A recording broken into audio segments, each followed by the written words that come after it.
Shabbat Shalom Vorar, donc nous sommes dans le mois de Iyar, bien rentré en pleine Sfirat HaOmer, et nous avons deux parachiotes, Acharemot Kedoshim, donc deux parachiotes qui a priori parlent de choses complètement différentes et qui ne font en réalité qu'une seule paracha. Donc Acharemot Kedoshim, nous parlons de la avoda, du service que le peuple d'Israël doit faire en l'honneur de Yom Kippourim. Et là, c'était des lois très très spéciales. Et on voit que la paracha, elle commence avec la mort des deux enfants d'Aaron, qui n'étaient pas des gens simples. Au contraire, on voit dans Rashi, que Rashi ramène que Moshe Rabbeinu, il a dit à Aaron, son frère, tes enfants, Nadav et Avihu, qui sont morts dans le Kodesh HaKodashim, ils sont encore plus élevés que nous. Alors donc, qu'est-ce qui s'est passé ? Ils ont eu un élan le jour de l'inauguration du Beit HaMikdash et ils sont entrés dans le Saint des Saints. Donc il fallait les ressortir. Donc Dieu dit à Moshe Rabbeinu, va voir Aaron. Et moi je sais qu'Aaron, il est malade d'amour pour Dieu, parce que si ses enfants, ils sont arrivés à ce niveau-là de rentrer par zèle dans le Kodesh HaKodashim, alors, Aaron, le fruit tombe à côté de l'arbre, donc ça vient sûrement que Aaron, il est aussi dans ce niveau-là.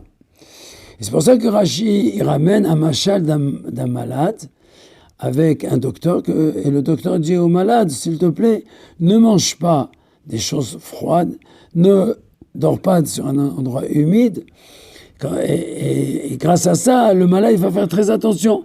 Pourquoi ? Parce que le docteur va lui dire, regarde, un tel est mort par cela.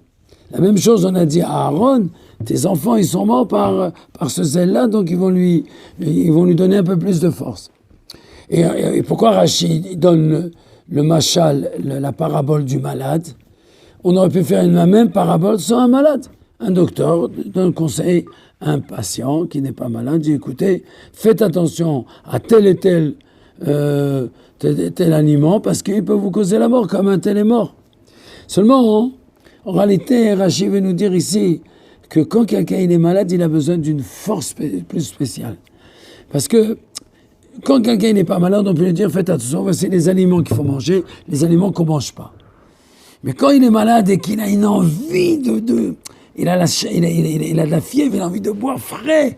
Alors pour le retenir, ça ne suffit pas de lui dire ça c'est pas bon. Il faut lui dire regarde un tel a fait, regarde comment il est mort. Ça c'était un peu Aaron lorsque Moshe Rabbeinu lui dit tout ce qu'il doit faire Yom Kippourim et que c'était une fois dans l'année et que quand Aaron y rentrait dans le Saint des Saints, il aurait pu avoir envie de rentrer tout le long de l'année, mais Dieu lui dit non, une seule fois dans l'année. Et quand il rentrait, c'était pas seulement lui qui rentrait. Lui, il était le chaliar de tous les Juifs. Il était le chaliar, l'envoyé de tous les enfants d'Israël. Donc c'est pour ça que quand Aaron est rentré dans le Kodesh HaKodashim, il réveillait chez chaque Juif ce réveil profond de la Yechida, du niveau le plus haut de sa Neshama. Et quand il arrivait à ce niveau-là, il amenait la kapara, parce que le Juif, il s'attache avec Dieu, un attachement complet. Il était dans un niveau qui dépassait toutes les fautes, qui n'était que extérieur à sa vraie nature. Et c'est pour ça que ça balayait toutes les fautes. Donc, Acharemot, ça monte sur un niveau très très haut du peuple d'Israël, comment ils doivent servir le jour de Yom Kippourim. Et tout de suite après, à la fin de Acharemot, on voit que la Torah nous dit, toutes les femmes interdites, elles redescendent très terre à terre, dans les soucis, avec le mauvais penchant qu'on peut avoir, qui peut nous amener à des choses très très basses. Et on lit cette paracha avec Kedoshim. Kedoshim tiyu ki kadoshani, vous serez saints, car je suis saint. Et dans toute cette paracha de Kedoshim, on voit qu'elle commence d'Aber el Kol Ha'adat d'Israël, par là toute l'assemblée d'Israël. Pas comme d'habitude d'Aber el Béni Israël. Pourquoi Hadat Israël a toute l'assemblée d'Israël ? Parce que le principal de toutes les lois de la Torah se trouve dans la paracha de Kedoshim.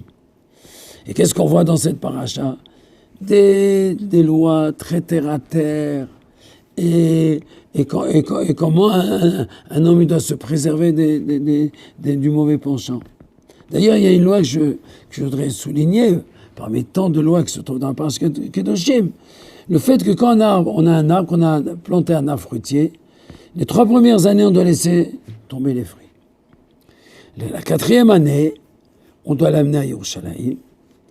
Et la 5e année, la Torah nous dit, Osif lachem bracha, que Akadosh Baruch Hu nous rajoute une bénédiction spéciale. Et le Admor Hazaken, il dit que la 5e année, c'est les fruits ils sont dans un niveau qui ont dépassé les 4 premières années. Bien que la 4e année, on a pris les fruits, on les a amenés au Beth Amikdash, on les a amenés à Yerushalayim, on les a mangés à Jérusalem. C'est ça la mitzvah de la 4e année d'un arbre fruitier.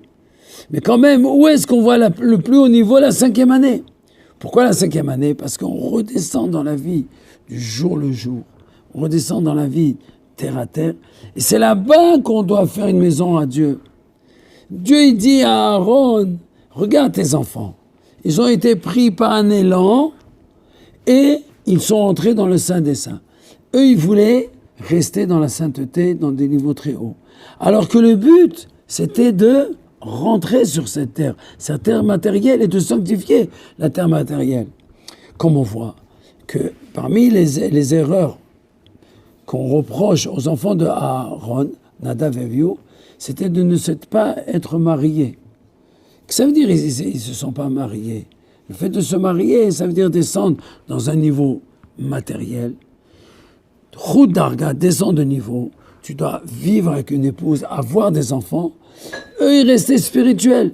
Ils ne sont pas descendus dans ce monde matériel. Une autre chose aussi qu'on leur a reproché, et d'ailleurs, c'est la mitzvah qui va suivre, c'est le fait de ne pas se saouler. Un Kohen n'a pas le droit de se saouler lorsqu'il rentre dans le Beth Amikdash. Quelle est l'idée? Se saouler, ça veut dire casser toutes ces barrières matérielles, rentrer dans un autre monde. Et alors la Torah nous dit non, tu n'as pas le droit, quand tu rentres dans le Beth Amikdash, tu pourrais te saouler, c'est-à-dire dans la sainteté, sortir de ce monde matériel, tu rentres dans un endroit très très élevé. C'est pas ça le but. Le but, tu n'as pas le droit de te saouler, tu dois rentrer avec ta tête matérielle et amener du Beth Amikdash ton service du jour le jour. Et ça, c'est le travail, c'est ça, Haremot Kedoshim. C'est une fois qu'on a compris ça, là on devient Kadosh. C'est quoi Kadosh? C'est séparer ce qui est saint de ce qui est profane. Et d'un côté, lorsqu'on le sépare, on élève ce qui est profane. Et ça, c'est notre travail. Et ça, c'est la préparation dans le Sfirat HaOmer, que chaque jour, on doit arranger une facette, comme un diamant qu'on clive, c'est-à-dire qu'on fait remarquer toutes les facettes, on met la lumière de chaque facette, et c'est pour ça que ça devient un saphir, et comme un diamant qui nous prépare au don de la Torah, Shabbat Shalom Vorach, dans la joie et le travail du service de Dieu, et dans l'avancement au jour le jour. Shabbat Shalom Vorach.